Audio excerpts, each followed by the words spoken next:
Welcome to Power Boat Talk, the podcast where we talk everything performance boats with your host, Joe Road.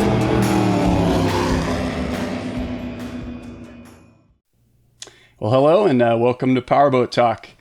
Today, I know I say this every episode, but today I have a really special guy, Mike Finnegan, who is a longtime drag boat racer, and in recent history, recent being probably like the last 10 years, Mike's a pretty high profile car guy. He's got a couple streaming TV shows that he's been doing, Roadkill being probably the most prominent and famous one. And I'm sure, I don't want to insult anybody, but you've probably been hiding under a rock if you haven't heard of it. But have a listen. Mike also does Faster with Finnegan, and he's got a really healthy YouTube channel, Finnegan's Garage.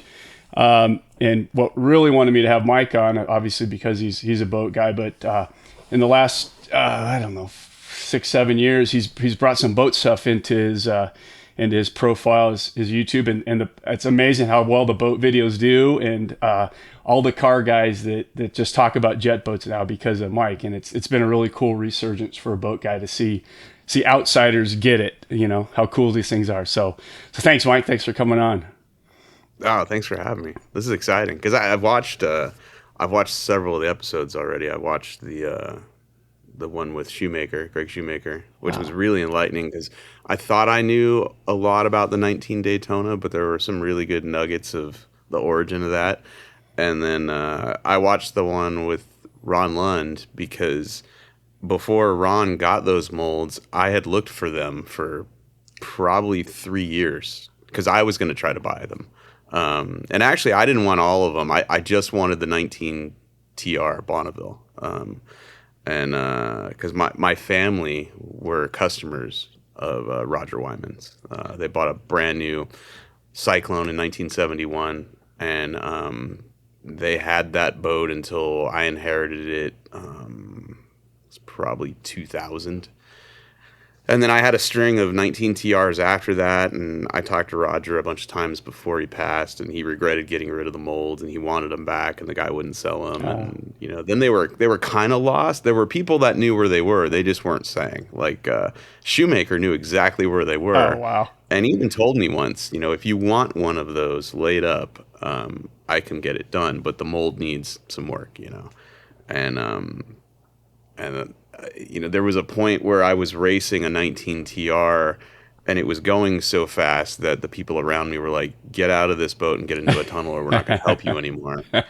I think the last time I drove a 19 TR, I'd gone 913 at 116 at Lake Ming or something, and it was just chine walking all the way down the track, and everybody but me thought it was dangerous. In the boat, I was like, "What do you mean? This is just what this boat does. It feels fine." But I had some much smarter people than I around me that, told me to get out or they weren't going to help me anymore. So interesting. That's really interesting because when Ron told me, I just, one day I just decided, I kept going, wait, you just like literally, he didn't really tell me, but it sounds like there's a little bit more of a lore to it than him just picking a day. Like it sounds like people have been looking for him for a while, huh? Well, it was pretty common knowledge that they were in an industrial park. We heard maybe like a commercial florist, like a big area. And there were a lot of rumors floating around. But pretty much, if you were searching for them, you knew Shoemaker knew where they were, but he wasn't telling anybody. Oh, that's so funny. I got to bust his chops about that one. Oh, yeah. Yeah. So you've kind of started off the year with a bang with jag boating. I mean, you've been to a couple events here in the last month or so already. Yeah, I was pretty much out of it. I moved to Georgia 7 years ago, and right after I got here, I was in the very beginning stages of building a 19-foot Placecraft tunnel that I had gotten from Tom Peterson. And when I got here, I realized I was pretty close to Augusta, and there was a really good drag boat race there. And I remember I had booked my rooms. I was 2 weeks away from the event, and Lucas Oil pulled the plug on the event. And that really just took the wind out of my sails for kind of finishing that boat, because now I'm gotcha. 12 to 13 hours away from the nearest drag boat race now. And so I kind of slowed down on the boat, and where I live, it's just pontoon boats and wakeboard boats and really big cabin cruisers. So there's really no hot boating where I'm at. And so it took me a lot longer to finish that boat than I anticipated. And then once I got it done, I had a lot of fun with it on my local lake. But again, there's nowhere nearby to go drag boat racing.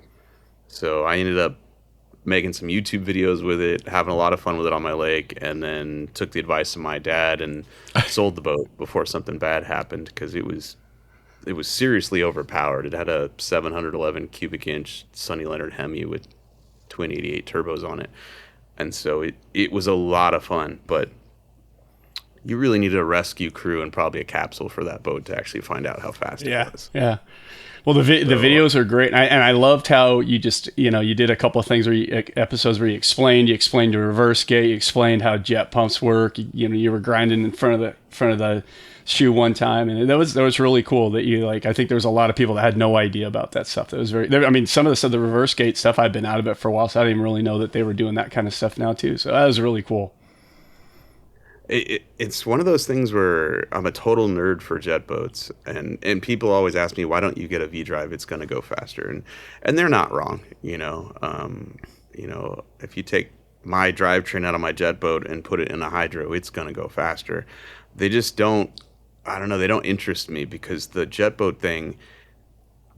Well, I'll put it this way: I've never made a perfect pass in any one of my jet boats. Every single time, I've been like, there's more there, just the water changed or whatever. And so there's 5 different things on the bottom of that boat that you can adjust every single time you drive it, and the outcome might be different. And so that I'm really interested in that. I'm really interested in how to make a jet boat go from starting line to finish line completely hooked up under power, and it's never happened to me yet. So that's really interesting. That's a good way to look at it. Oh, well, I was going to say, so the last race I went to, we picked up 0.2 of a second changing some various things on the boat, and that boat still wasn't hooked up A to B. And we managed to make a naturally aspirated Cheyenne tunnel boat go 397 to the 8th, which is, for me, is really good. It's the quickest I've ever gone to the 8th in any jet boat, whether it was turboed or nitrous or NA. And so I was really excited about that. But when I look at the data, I'm like, oh, there's more there. Really? If you can make it, if you can make everything happy, there's more there.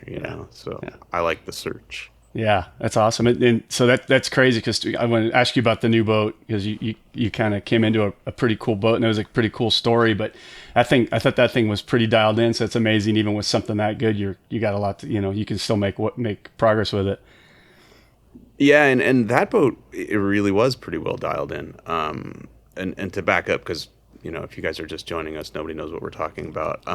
So I had this Placecraft with this monster motor, and I went as fast as I was comfortable going in it here on my local lake with no rescue crew on a Wednesday, And so I took the motor out of it to save it for a car project, and I sold the boat to a real nice guy. I think he's in Washington or Oregon, I forget which. And then I was done. I had no intentions to go drag boat racing, because it isn't happening where I live.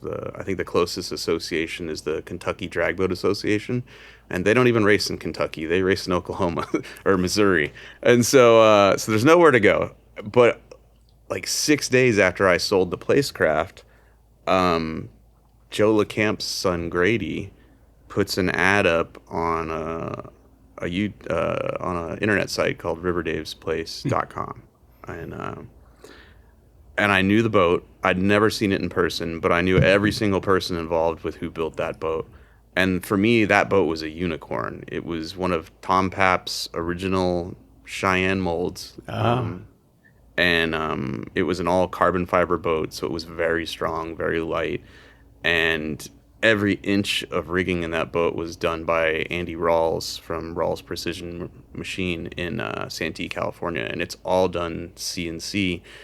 But more than that is Andy is like one of the most detail-oriented people you'll ever meet. So even though everything is CNC'd, it's CNC'd to the nth degree. Like, the motor rails have the usual scalloping and lightening done to them. but those rails aren't straight. There's a curve in the rails, to make them even lighter.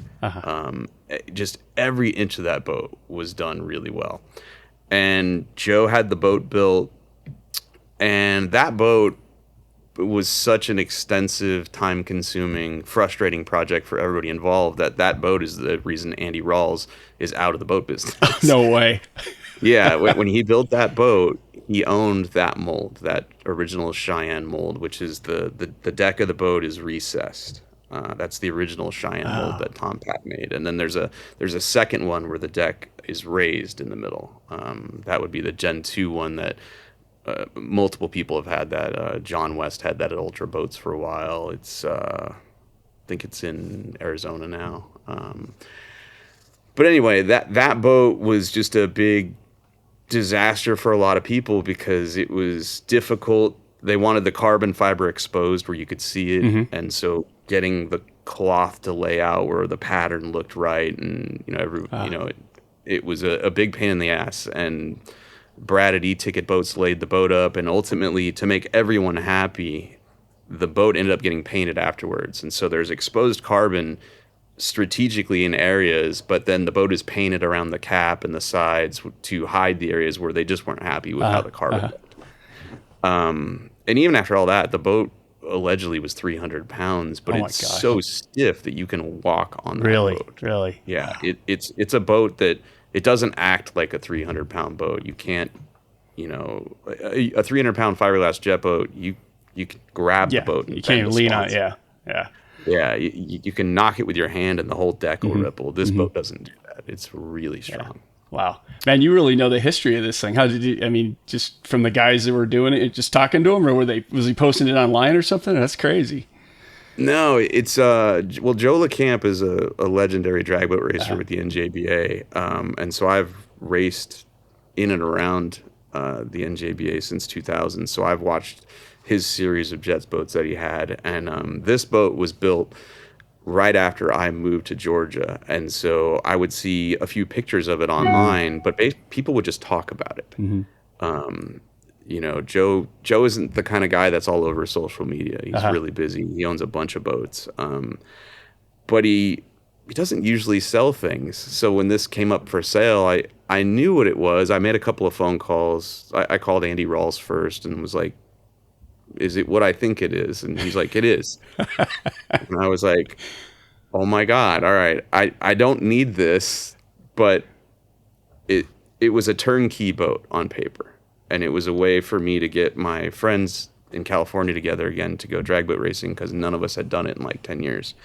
And so I flew to California. I met with Joe, looked at the boat, and it's the most beautiful boat I've ever seen. That's awesome. The issue with that boat is it had sat around for a while. I think probably 2 years. And so I bought the boat, flew back home, and left the boat in California with my friends because the only way I can go drag boat racing these days is to fly out there, do it, and fly back home. Okay, that's the plan. Just keep it out here. Yeah, because the road trip from Georgia, it's 3 days each direction. So suddenly you're spending 2 weeks for one race, basically. And it's a lot of wear and tear on stuff transporting it. So it's out there hidden away with a friend. And the first race we went to, just nothing went right. Like the boat had sat so long that a lot of things were corroded. Almost every hose in the boat was shot. The fuel pressure regulator diaphragm had hardened up, and so the regulator wasn't working. Like it just, it was bad. But the boat made 2 passes where I got a taste of what was possible in this thing and went, oh my God, this is the hardest accelerating jet boat I've ever driven, Yeah. And so even though everything went wrong that weekend and, we went out first round in 3 classes, I didn't care. I went home with a laundry list of things that need fixing. But the idea that this naturally aspirated jet boat is gonna run as quick as most boats with a turbo or nitrous or a supercharger. Yeah. And that was kind of actually nice. You get a taste. Last race, get a taste, put it away, get to think about it, and get time to collect it up and do it all right.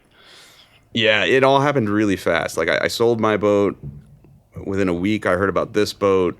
It took about 2 weeks to get the deal done. Just for logistical reasons, like flying there, seeing it, wire transfers, all these things. And then right after I bought it, I realized the NJBA had a November race, and I thought, it's a long winter. Let's just go out there real quick and just see what happens. So we ran it last November, and then had a lot of problems with it, and so it went to Trevor at Big League Racing to have some plumbing done. The motor, which is a all aluminum 632 cubic inch big block Chevy, went back to Mike Miller because it had water in the oil. And so he took it apart, changed some valve springs, and did some other things, intake gaskets, to try to get rid of the water in the oil. And then my friend Joe Cole and my friend Blaze O'Brien hauled it back and forth to San Diego to Andy Rawls to have some other things done to it. And then by February, it was seemingly ready to go. We hadn't tested it, but it seemed like whatever was wrong with it was going to be fine. And so we hauled it to Arizona and went to an ADBA race out there at Pirates Den. And the boat ran killer, but we still had water in the oil. Oh. And we were just dumbfounded. We're exploring all options. The cooling system's overpressurized. We thought, is it head gaskets? Is it intake gaskets? And the whole time I'm going, Joe LeCamp never had this problem. This is a new problem.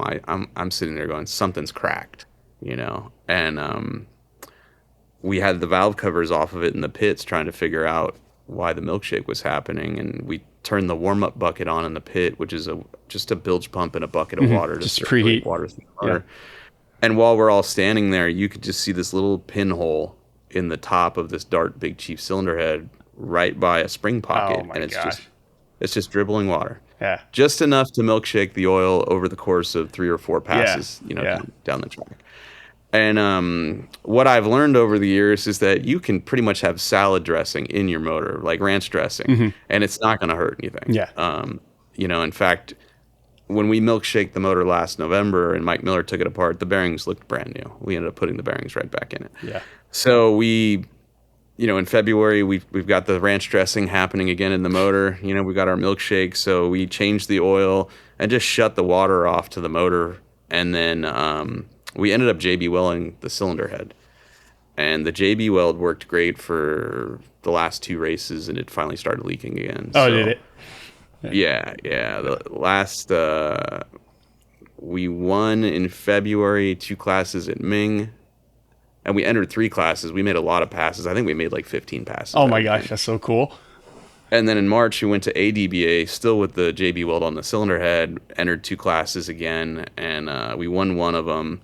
But the motor is pretty well milkshaked again, and there's a few other things with the boat that need to happen. So we're kind of on hiatus at the moment until I get the boat 100% again. Gotcha. Yeah, very cool. And I like how I was watching the video when you bought the boat, and you made a good point about Game Over, which Game Over was the Placecraft that Mike referred to earlier. That you can just Google it, and there's tons of cool videos on it. But how you were talking about that thing was just so complicated, and so to try to go drag racing with something like that, not only the fact that you had to have a capsule probably, but yeah, the simplistic, just a naturally aspirated carbureted motor, so much simpler. Which even as simple it is, you still have those gremlins, but that was a really interesting point you made. I said, some of these guys just really out. I see so many guys with these crazy turbo things, and I always think that, like, how the heck do you keep oil leaks, the exhaust leaks? Crazy. So. It's a lot, and that's exactly the reason I sold the boat. Was I had my family and I, we still love hot rod boats, and so once a year we'll drive from Georgia all the way to the Colorado River with our toys and go boating on the river just to see boats with headers, And I did that with Game Over. I towed it all the way to California, and I had it in my enclosed trailer. And by the time we got there, the Interstate 40 was so rough, it broke the dolly trailer under the boat. Oh my gosh. So you have a dolly trailer with air ride suspension riding in an enclosed trailer, and it still broke the dolly trailer. And then, when we got there, I think it was like a 5-day trip to the river. Day 1, I spent probably 3 hours just going over the whole boat, tightening things, and making sure just everything is good to go. And so we took it easy for the first 4 days. I had my wife and kids in the boat. It's a 2-seater, and I had two young sons. They're riding in our laps, and we're just cruising around the river. I never matted the gas in that boat while we were there the first 4 days. And then we went to a SoCal Jet Boats event, which was really cool. Saw all kinds of cool boats. I got to spend Father's Day on the river with my family, which is really cool. That's awesome. I let one of my friends drive the boat, but we're pretty much just putting around. It never went over 80 miles an hour. And the last day we were there, I had my helmet, I had my lifeline, had my ballistic shorts. I put it on, went out there and was like, all right, I'm going to do something I've done, 50 times in this boat, which is just mat it, And I go out there and I did something I've never done on that boat, which is I have miles of river on a Monday and there's no one on it and the water looks beautiful. And so I just rolled into the throttle and I'm cruising at like 70 miles an hour. And then I matted it. And I've never done that in a boat. All I've ever done in that boat is from a dead stop, just mat it and go. And two things went wrong. The intake elbow was a little loose on the intake manifold. So behind the throttle body, I had a little bit of a vacuum leak. And then I was driving the boat in a part of the EFI map I'd never driven it. And it went lean and backfired and blew the intake apart. Oh, no, I didn't know. Yeah, and it was at that moment I went, I can't haul this thing cross country and drag race it and think I'm going to be safe. Yeah. There's just too many things on this complicated turbo setup with CO2 and just all this stuff that can go wrong. And so that was why I took that boat apart. It wasn't going to be safe. Yeah. It was going to be fun, but it wasn't going to be safe. Yeah, probably hard, but probably a good decision. And I'm sure, I know you built, I don't know where in the timeline, but at one point you built a bigger Daytona for your wife, right? So I'm sure that was a much more comfortable ride for the family trip at the river too. Well, and that was it. We tried to make this river trip for 3 years in a row, and it wasn't happening. Like 2020, we were going, and then COVID hit, and the Colorado River was closed. You couldn't rent a house. You couldn't go to a campground. And so it was 2022, I think, when we finally did it. And by then, my kids had gotten bigger. Well, now they're 8 and 12. I'm not putting them in my lap anymore, So the 2-seater jet boat, which is all we've ever had, my wife and I, is just 2-seater, tunnels or V-bottom Rogers. That's all we've ever gone to the river in. We were just kind of out of room, and so I thought a 21 Daytona could be fast, could be fun, and is going to ride better, and there's going to be room for all the junk. And so Dave Johnson, River Dave, actually talked Eliminator into dusting the mold off, and I bought one of those. I bought a bare hole from them and then rigged it here in Georgia in the garage. And then last summer we took it to the river, which was awesome. That's probably in my opinion, the best riding riverboat there is. Yeah. So were the boys like every year going, where's this mythical river trip, Dad? Like, Yeah. They had no concept. So my kids, when I moved to Georgia, my oldest was 3 and my youngest was like 4 months old. Oh. And so they'd never seen the Colorado River. And they never understood what 120-degree heat does to sand in your feet. And, they didn't understand why we couldn't bring our puppies with us. They were just like, what are we doing? Why are we going here? And then the moment we get there, they just fell in love with it. They absolutely fell in love with it. They love the boats. They love the people. They love, that there's very few cops there. It was a good deal for them. And so now they look forward to it every year. Yeah, that's awesome. And I think going back, you grew up going to the river and boating, didn't you? Well, not the river. So the river for me is an interesting thing. I grew up going to Lake Havasu. Okay. And my dad worked 6 days a week, every week, and he would get 2 weeks off a year. He worked for Vaughn's, the grocery company. And for 2 weeks every summer, we would get in his motorhome and hook up his 71 Rogers Cyclone, tow it out to Black Meadow Landing, and we would just water ski and tube for like 2 weeks, and we would drive back and forth to London Bridge and go to the shooting gallery and, eat lunch. Oh my gosh, I forgot about that. Yeah, and and this was back when you could go through the channel in that boat and your kids could ride on the bow and, and not get hassled. And And so that was what I grew up with. And it wasn't until around 2000 when the forums got really big, and I started making boating friends based off like the hotboat.com forum and later the performanceboats.com forum. That was when I discovered the Colorado River. My friend Randy Joyce took me there, and we met a bunch of people, and suddenly I'm like, oh, the water's smooth and the boats are faster, and I was hooked instantly. I like the idea that you could just launch in the morning, go upriver, and no matter what happened, you were going to be able to float back to the campground. There you go. There you go. Yeah, it was, as a kid, I grew up from really early ages, as young as I can remember. But you brought it back with getting up in the morning and you're in shorts literally all day, and you never put shoes on. And it didn't matter the sand; you just knew how far you could go to hop on a rock or something, right? And then in the water all day long, and then ski, and then in the water. It was fun. Your boys are lucky. That's kind of cool that they get to experience that and go through it. So yeah, it's the best kind of vacation even now, because you don't even need a suitcase. You just need a backpack with 3 pairs of shorts and maybe a couple t-shirts, and you're dialed. Kind of don't need a shower. It's so hot, if you shower, it doesn't matter anyhow. So yeah, I mean, about the 3rd day, you should put deodorant on. Most people there, if you're listening, we all think by the 3rd day, But in general, don't need a shower. So what on your path? Because I think the first time you and I crossed paths, you were actually the editor of Hot Boat magazine. How'd that happen? Oh wow, was it that long ago? Mm-hmm. Oh my god, I was at Eddie Marine, and I think we were doing an editorial or probably a press release or some stupid thing. Who knows?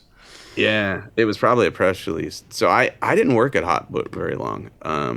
I was working for, what was the name of the publishing company at that point? It was probably McMullen Argus, I think, at that point. So you were doing the truck stuff or car stuff before the hop? Oh, okay. I thought. Yeah, okay. When I got out of college, I went to work for Mini Truckin' Magazine, and then I transferred to Off Road Magazine. And while I was at Off Road Magazine, I burned out because I was there as a tech editor when the editor, I think he got fired, if I remember correctly.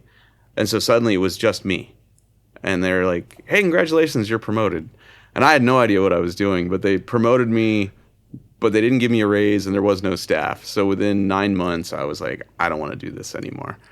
And I don't remember how I ended up at Hot Boat. I don't know if they had an ad looking for somebody, or I just applied, or whatever it was. But I went to work there, and it was a really unique place. First off, Larry Flint owned the magazine.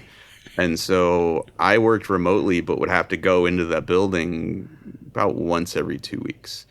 And which was wild because... Okay, I want to hear about that. Oh my God, it was such a strange... Like, you get into the elevator and you just be looking around going, are you guys naked for a living? Like what is this? Like, Larry Flint owned, all the porn titles, but then he had like 2 or 3 normal, what I would call normal magazines. He had Hot Boat.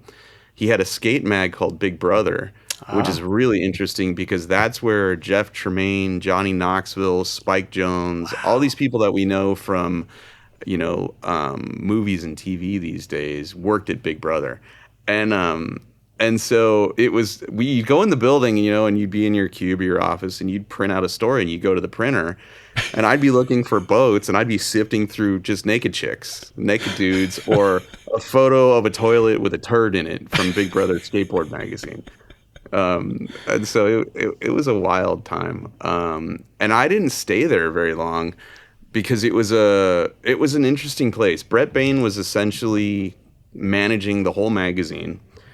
There was Chris Davidson and his brother, I think, were doing the ad sales. Mm-hmm. And Kevin Space lived in Hawaii at that point. And then, Wilkes and Shoemaker were all contributors. Nobody was in the office but Brett.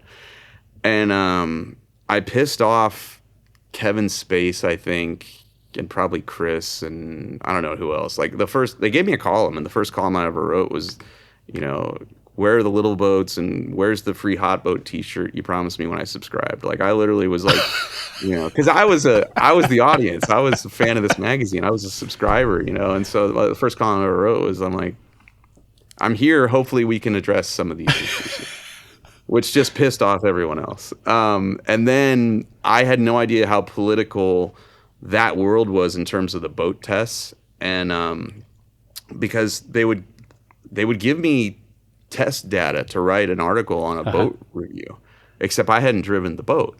And so you'd get driver's notes and the word porpoise would be in there and I'd write it in the review. And the next thing you know, advertisers are coming unglued that we said their boat porpoised. And I'm like, I'm literally just regurgitating what the guy who drove the boat said. And, you know, and so the next thing you know, I'm in more hot water for doing my job, basically. And then there was this weird thing where the brothers, one of them was trying to buy the magazine out from underneath the other without telling him. And the place was kind of toxic. And so I left. I don't even think I was there a year. I was like, I'm out. I can't deal with this. This place is weird. And so I quit and I went back to the truck world and the car world. And I became the editor of Sport Truck magazine. And amongst all that happening, I met Steve Brule at West Tech Performance in Miraloma, and this was earlier. This is like 2000, and I walked in there to do a dyno test on some speed part, and I saw his California Performance tunnel in there, and I was like, "Oh my God, that's the coolest boat!" Oh, so it's Steve's fault. Oh, it's 100% Steve's fault. Wow. I blame Steve for everything. And so I was like, what are you doing with this? He's like, well, I'm going drag racing in 2 weeks. You want to go? And I was like, yes, I do. And so it's all his fault. He got me hooked on drag boat racing. He taught me how to build motors. Guy was in my wedding. He's like no kidding. Wow. He is such a good guy. He's like a dad to me. I talk to him constantly. And so it's all his fault. I don't know where I was going with any of that, but it's all Steve's. Just keep going because you were going great places. The hot boat stuff's awesome. Awesome. So I left Hot Boat. I went back to Sport Truck Magazine, and at that point I owned my first 19 TR Rogers Bonneville, and I was racing that, and Steve was helping me. And here's a funny moment. The first time I went to the track with that boat, I think it ran 1050, and it had a Gen 6 502 crate motor that we stuck a wind 871 on, and dual Holly double pumpers, and Steve helped me with it. And we go to the track, and the thing runs 1050, and I'm bummed. Like I didn't realize it was going to be that slow, but I'd never been to an actual quarter-mile track. Apparently at the river, we're only going a few seconds. I don't know. And so my right leg actually got a cramp halfway down the track from holding the throttle in a jet boat? Yeah, in a jet boat. I'm like, oh my God, why? This is far, you know? So we get back to the pit, and I'm bummed, and I'm telling Steve it's too slow. And he's like, yeah, but just work on your driving. It'll go faster. And I'm like, whatever. And the moment he turned his back, my friend Randy and I started swapping blower pulleys. And so we swapped the blower pulley. And then it went like 980 and come back, and Steve's all excited. He's like, "What? That went great. You're driving really well." I'm like, great. Turns his back, pop the blower pulley again. And we just kept throwing boost at it until it went respectably fast, in my opinion. Yeah. And he never really knew what you're doing? He had no idea. Oh, that's so funny. He had no idea. I just kept turning the boost up. And my friends and I came back, it might have been the following month, and I wanted to go faster. And so we were out of boost. There was nothing left. That 871 was screaming. It was just making hot air. And so then we just started taking weight out of the boat, and we got pry bars and pried out the false floor from between the stringers. And it was a waterlogged piece of 3/4 inch laminated plywood that it had to have weighed 80 pounds. We stood it up next to the fence in our pit, went out there, and it went faster. Then we took the cocktail seats out of the boat, borrowed a Chris Starkweather's bucket seat out of his Daytona, like took the passenger seat out and went and bolted in my boat, and it went faster. And I think it was that weekend where it went 116, and it was just chine walking. And it was at that point that Tom Papp and Steve Brule were like, "You're done. Like you can't keep doing that in that boat. It's gonna crash." And so not long after that was when Tom talked me into buying a tunnel boat, and so I was going to end up in either his TPR, which is the one with the beak the beak on the front. Okay. The rounded nose. I really liked the way they were laminated. I hated the gel coats on those boats that they were building. I don't even know who was spraying them at that point, but like they just weren't. I was in the custom truck, hot rod, street rod world, mini trucks, and I was used to really sharp pin lines and really wild graphics and all this stuff. And this was not what was happening to Tom's boats at that time. And the original Cheyenne was gone at that point. That mold was gone. So he had the TPR, and he said, but my second gen Cheyenne mold is down at Ultra Boats in San Diego. And he said, I can build you one of those. And I said, great, because Ultra Boats had the best gel coats I'd ever seen at that time. And so I ended up getting into one of those. And that was a disaster. Oh, no. Great gel coat, horrible lamination. Like that thing, dude, that thing, I picked it up and it was supposed to be 400 pounds and it was almost 600 pounds. So it was overweight. I towed it from San Diego to Tom's house for the Super Bowl party he always had. And by the time I got there, the stringers had delaminated in the boat. Like in the driveway, we're standing there. They had turned milk white. And Tom's like, you've got to take this boat back. And I'm like, all right. So we go back there, and it turns out that the wood we hand picked for the stringers and brought to them, they left outside in the rain and then just laminated in the boat. Yeah. And then every lick of birch veneer in the tunnels and in the sponsons, all that delaminated. The bulkheads delaminated. Like it was a disaster. Like I ended up spending almost $6,000 with a friend of mine to replace all the wood in the boat, and then gel the floors to hide all the work of this boat. And to this day, John West hates me over that boat because when I picked it up, the price doubled, unbeknownst to me, and I was like, well, shit, I don't have it. All right, I'll pay it at some point. But then I ended up spending $6,000 to fix the boat. Yeah, good. And so I never paid him a dime after that. Oh, good. And I also. You're actually the first person I've ever told this to. And so I never... It's just me and you, so go ahead and just... Oh, yeah. And so, to this day, he will MF me to anyone that will listen, but what nobody knows is that the boat fell apart, and I ended up spending a bunch of money to fix it. Meanwhile, I'm racing this boat at the NJBA, and it's on the announcer card, and I'm telling everybody it's an ultra boat, yada, yada, yada, it's great, and it wasn't great. And it eventually became great, but it was... a pain in the ass, and it was a lesson I learned in the boat business. Is that, well, and unfortunately, there's probably I'm sure dozens. There might be hundreds of people who spent quite a bit more money than you did that have similar experiences with. Oh, I can imagine, and it's not necessarily ultra boats. Like I've had this experience with other boat people. Yeah. I don't know what it is with boat builders, engine builders, painters, upholsterers. Like, I have this theory that you can be great at one thing, but if you're a great engine builder, you're probably a shitty businessman. Yeah. If you're a great painter, probably a shitty businessman. And a lot of these guys don't start out with a bankroll, and so none of them can afford to do everything well. Absolutely. You can't be so detail oriented that you spend 1,000 hours building an engine and expect to earn a living. And so the money's got to come from somewhere. And so more often than not, you hear these stories out of people with really good intentions that are really good at doing their jobs, and they're just not good businessmen, or they're not equipped to be good as businessmen. Yeah. And so, no, you're right. And I've worked for plenty of small companies, and some really, really smart guys that, from the aftermarket, man, these guys started with nothing out of their garage and they built these great businesses.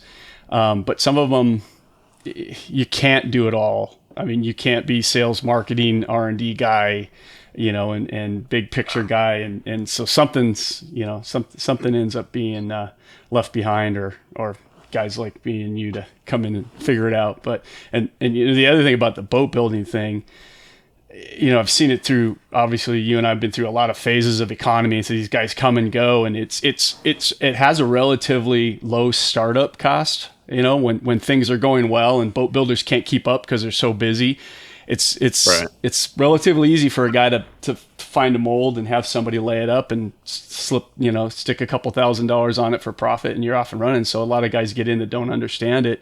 So you have that, and then to build a boat right, it takes time. Like it's got to sit. It's got to, like you said, you got to be picky about the wood, and sometimes just paying the bills and turning product gets in the way of that.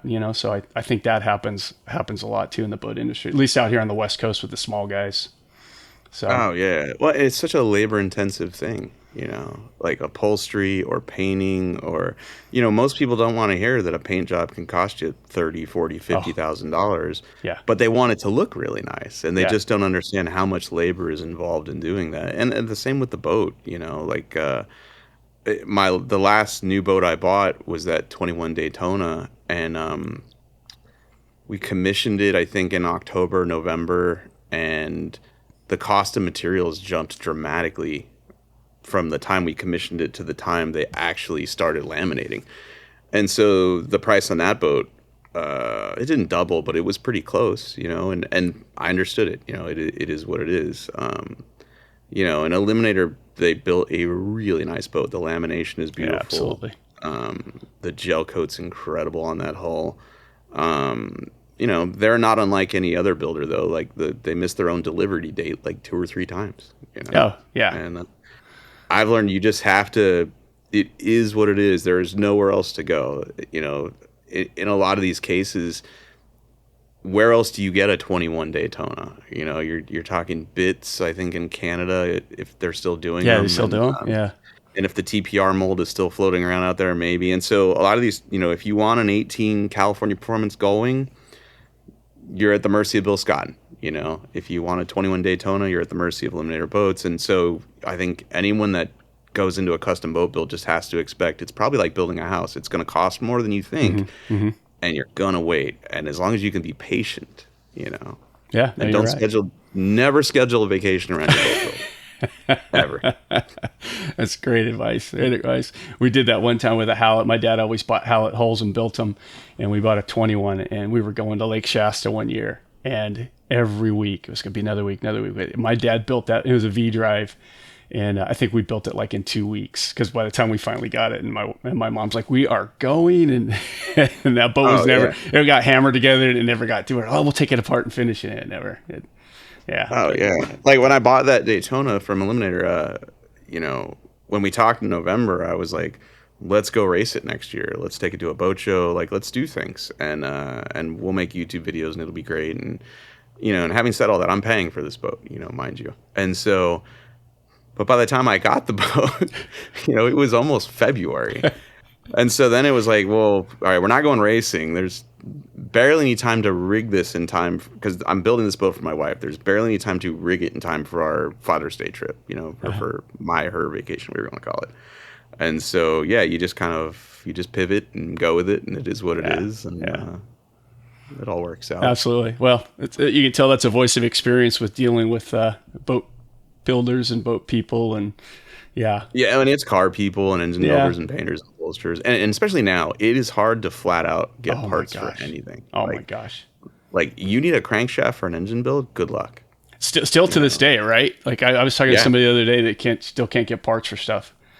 Yeah, like one manufacturer I called the other day, 30 weeks for a crank. Another one, 16 weeks for a crank. Engine block I was looking at was going to be 12 weeks. But thank God for social media, because you can literally go on to, Turbo Bullet or Racing Junk or whatever, and someone has the thing you need. They're probably not going to get around to using it anytime soon, and they'll sell it, Yeah. So the stuff is out there. Yeah. And I think you've got that talent nailed down sometimes, because I see you when you guys break down or whatever, and you're like, hey, I need whatever, and wherever in Oklahoma, and somebody finds one. It's pretty funny how you guys do that. Oh, it has saved our butts so many times during road trips, because like you said, you break down and you're in the middle of nowhere, and the parts store doesn't carry a wheel cylinder for a 62 Galaxy, but somebody on the internet's probably got one. Yeah. So. I was going to ask you too, because you made this transition. You were an editorial guy, and then you really transitioned really well into the world of video and social media with your Roadkill stuff. But you're telling me stories about your trips with the Rogers and swapping pulleys. I'm like, man, you've been roadkilling for a long time. Doing crazy stuff. I think I got it from my parents. Yeah. You know, because we've always road tripped, whether it was in a station wagon or an RV. We've always, you know, when my dad got what limited time he had off from work, we would pile in the RV and just go see America. And it never went right. It never worked good. And there was always flat tires and, you know, leaking carburetors and whatever. And so I think I got that from him. Like your trip out with Game Over, the family trip, and, you know, the dolly trailer breaks. Doesn't your wife ever say, like, okay, Mike, quit with the roadkill stuff? Like, let's just enjoy this. No, it's funny. It's my wife has been with me for so long that nothing surprises her. In fact, I'll call her. We talk every day, but I'll, you know, on the first day of the shoot, allegedly we're gonna fly to here, buy this thing, and hit the road. And she'll tell me $50 says you're not leaving your hotel today. And I'm like, hey, you're right. Almost every time without fail, you know. And yeah, she understands. Yeah, she's. I've never met her, man. She's the wife to be able to. Oh, she's a saint. That's Absolutely crazy. Nothing. I'll tell you a funny story that happened recently. Her nostalgia car, you know, the one that she never had as a teenager, was a Honda CRX. Okay. And she tells me this recently, and I was blown away. I was like, really, a Honda CRX? Yeah. And I was like, man, I had one of those. Those things are cool. So I started looking for one for her, and I find it. It's in Utah, and I said, well, let's fly to Utah and we'll drive it back. And she's like, no, I don't have enough days off of work for that hunk of crap to break down. Because she's used to me buying used things, old things, cheap things that usually, you know, they need a lot of work. But this Honda was in really good shape. So anyway, I hire a transporter. It's being transported, and of course, it's arriving when I'm out of town, which she's used to. So she's expecting her car, I think on like a Monday, right? And I call her on a Sunday, and I said, hey, so-and-so needs to borrow the car trailer. Can you get the keys out and just make sure it's unlocked? And she says, yeah. And I'm in a hurry because we're filming Roadkill when I'm telling her this, and I forget to tell her why. So Monday rolls around, it's like 5 a.m, and my car trailer backs into the driveway with a car on it that is not her Honda.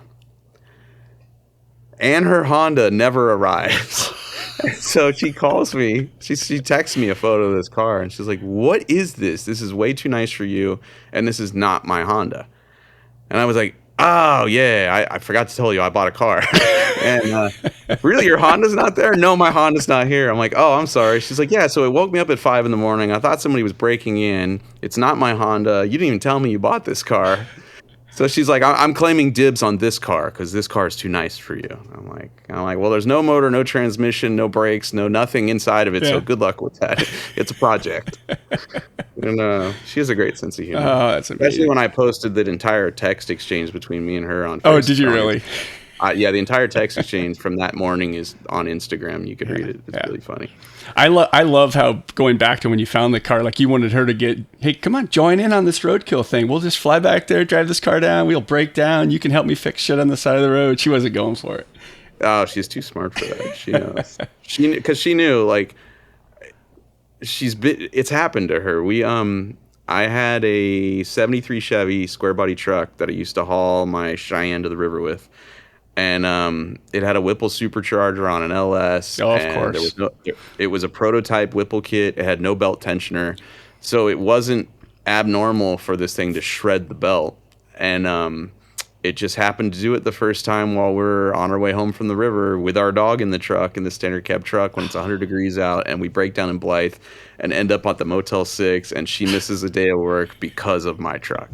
And so he knows. And she's like, I'm not playing your reindeer games. I'm not flying to Utah to buy that CRX.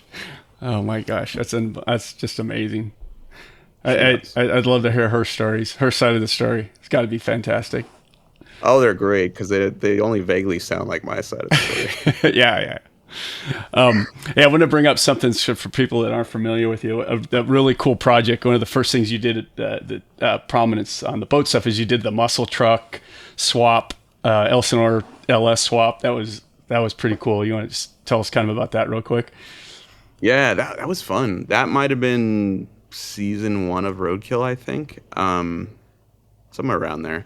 So the idea for that was I love boating. I love jet boating. My co-host Freiberger is not necessarily a boating guy. Although to his credit, way back in the day in Hot Rod Magazine, he hooked up with Tom Papp and Steve Brule, and he went to Lake Ming and he drove Brad Perrick's TPR down the track. I think he ran a 9 or a 10-second pass.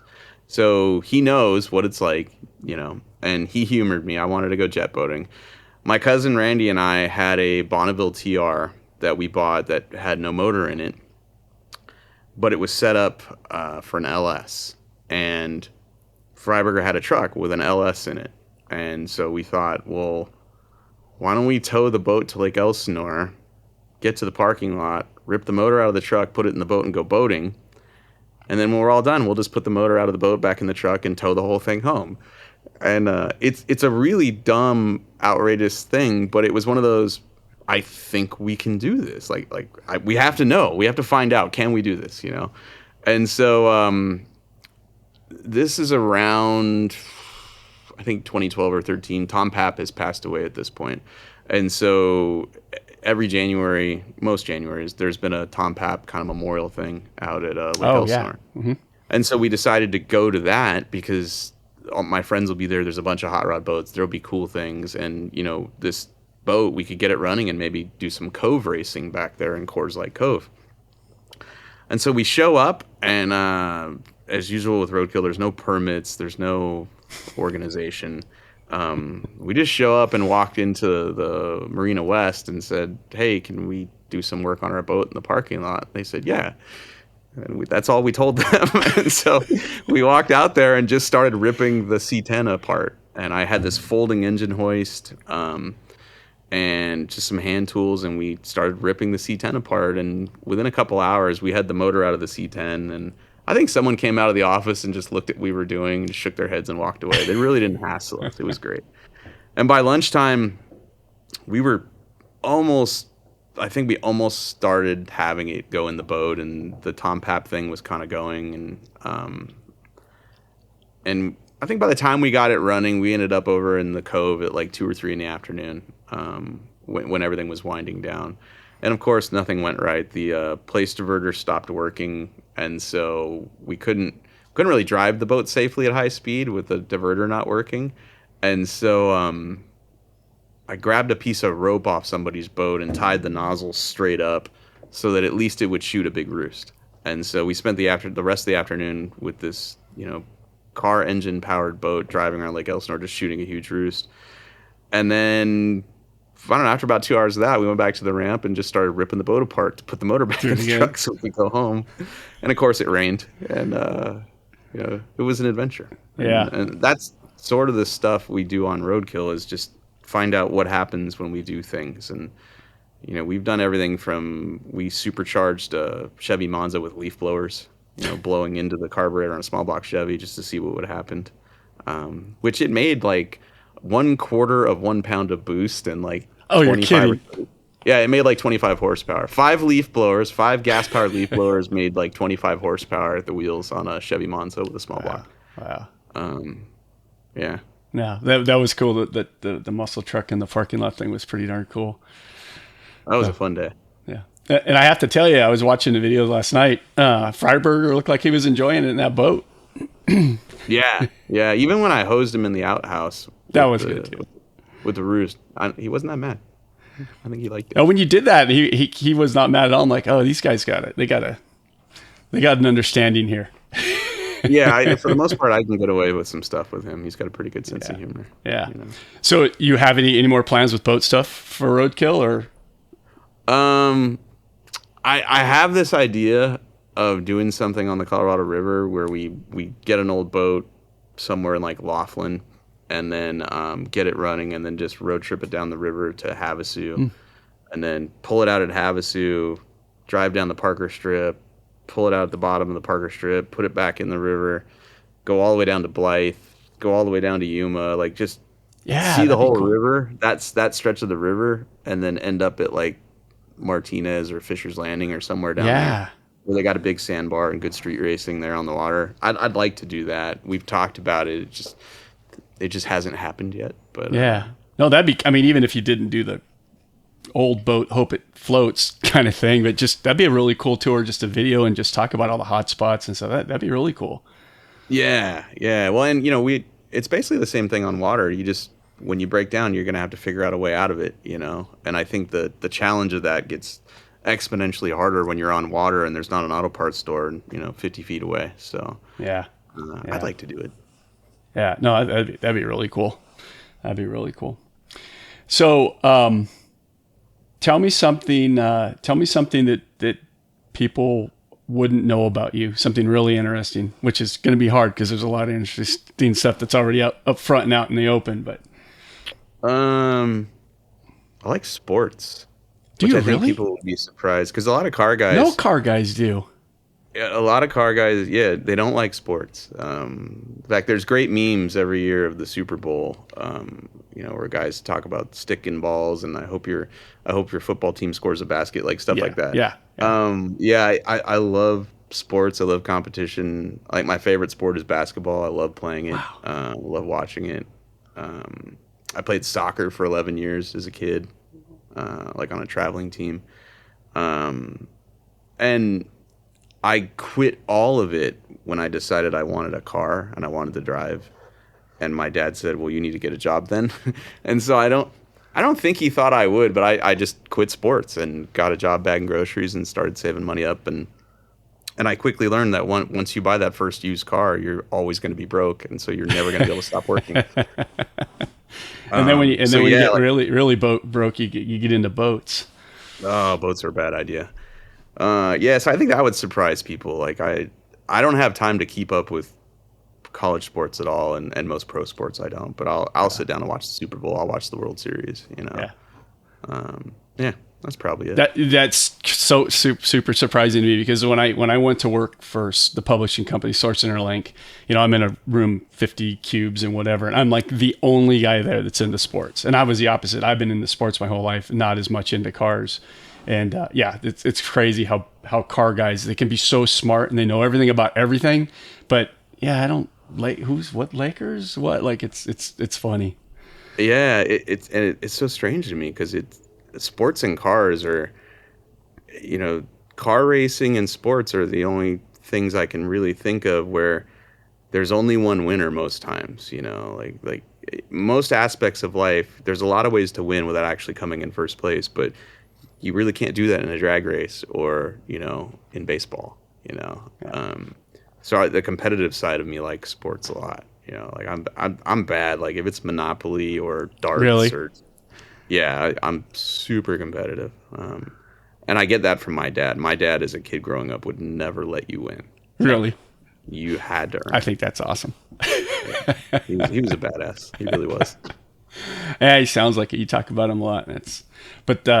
That's crazy because you don't, like, your persona. Like I would never guess that you're that competitive. Oh yeah, if you ever, it's rare that I get to do it, but I'll go to a baseball game and I'll put a photo on Instagram. And Freiberg will tell you, like, I'm really competitive. Yeah. He is.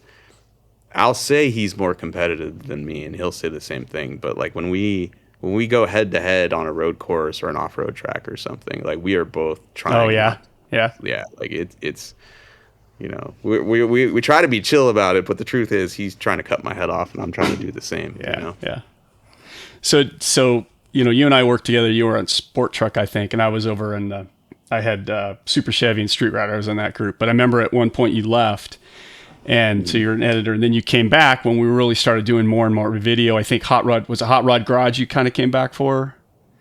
Yeah, when I was at Sport Truck, we were doing great. We were really good staff on that magazine, and those guys, Galen Armenta, Kalen Head, John O'Neill, those guys had kind of shifted this focus of Sport Truck away from just performance trucks, and so they were doing a mix of performance and show stuff, and the magazine was great. When I came in there to be the editor, all I really did was I stole the art director from Extreme RC Car magazine, I think.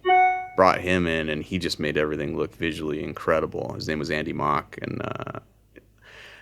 one day we were profitable, and one day they just shut us down.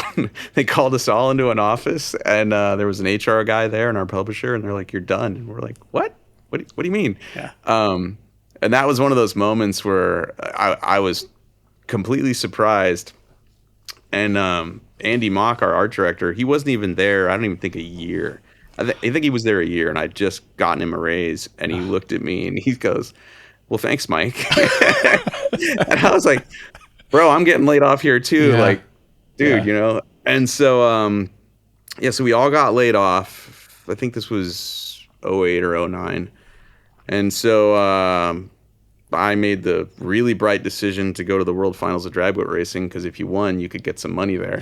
And so I did that, and we didn't win, and I didn't get the money. And then I had to go work. Like, I remember my wife going, "Well, go apply for unemployment, and you've paid into it your whole life. Go apply." And I was like, "No, I'm not gonna do it. I don't. It's stubborn. It's stupid. I don't know why I didn't do it, but I was like, no, I'm gonna go work." So I just started freelancing, and briefly, my friend Marcel Venable and I started a marketing company, and I think we only had like one client, maybe two clients, and it was just dumb luck. Right around that time, David Freiberger was looking for a staffer for a hot rod. And he talked to Steve Brule, and Brule recommended me, and so Brule basically got me the job at Hot Rod, and I went to work there, and Freiberger and I just got along really well, and so after a few months, we just started hanging out, and we went on a road trip, and a friend of ours filmed it and edited it and put it on YouTube. Somebody saw it at the company, and they said, "Just keep doing that." And so while we were making Hot Rod Magazine Monday through Friday, on the weekends we were going on road trips filming them. And that's what became Roadkill.